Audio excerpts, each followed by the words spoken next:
Welcome to the Trump Breaking News Network, your daily source for up-to-the-minute Trump news. Join us today and every day. Here's today's news. This is TBNN. O'Reilly defends Trump's Civil War comments, attacks Dan Rather.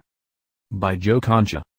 Fired Fox News host Bill O'Reilly on Tuesday defended President Trump's assertion that Andrew Jackson could have prevented the Civil War, attacking former CBS News anchor Dan Rather and other Trump critics as morons. "You may have seen a bunch of people on cable news, and that's one of the reasons I don't really miss it, saying that President Trump is a moron for saying that Andrew Jackson might have prevented the Civil War because of Jackson's skills in running the country," O'Reilly said on his No Spin News Nightly podcast.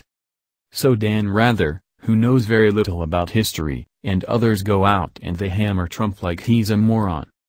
Rather, who anchored CBS Evening News from 1981 to 2005, on Monday ripped Trump for saying that the United States' 7th president, who owned slaves, would have been able to stop the Civil War had he been alive at the time, calling Trump's knowledge of history below that of most gradeschoolers. The sheer craziness of this obsession by Donald Trump with Andrew Jackson and the Civil War is carnival act unlike anything I have ever seen at the White House, Rather wrote on Facebook. Never mind that Mr. Trump's knowledge of American history seems below that of most gradeschoolers. These are the rantings of someone who really should be focused on the job of governing. O'Reilly sought to respond by reading a letter written about Jackson and the Civil War by former President Harry Truman. History will tell you, however, that old buck, that's President James Buchanan, who was in office right before Abraham Lincoln, was short on decision, and had he acted with the firmness of Andrew Jackson, for instance, in his dealing with the problems of the South, the war between the states might well have been averted, Truman wrote in 1952. Trump was right, O'Reilly said. Andrew Jackson would not have tolerated any secession movement at all and would have moved federal troops much faster into the problem situations. James Buchanan, old buck, did nothing. He was afraid. And that emboldened the South. End of historical story. Trump asked during a Monday interview why the Civil War, the deadliest conflict in U.S. history, happened. People don't ask that question, but why was there the Civil War? Trump asked during an interview with the Washington Examiner. Why could that one not have been worked out?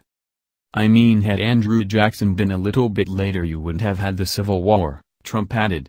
He was a very tough person, but he had a big heart. O'Reilly, who was fired by Fox News last month following a report that 5 women were paid $13 million to settle sexual harassment allegations, told listeners to ignore what they hear on cable news. "These morons that you see on cable news, just turn them off. Just turn them off because you are never going to get an honest story," O'Reilly advised. "They know nothing." O'Reilly received $25 million in severance following his exit, according to several reports. The 67-year-old had recently signed a 4-year contract worth $100 million. That's the news. Join us here every day. Be sure to subscribe and click the bell. See you next time. This is TBNN.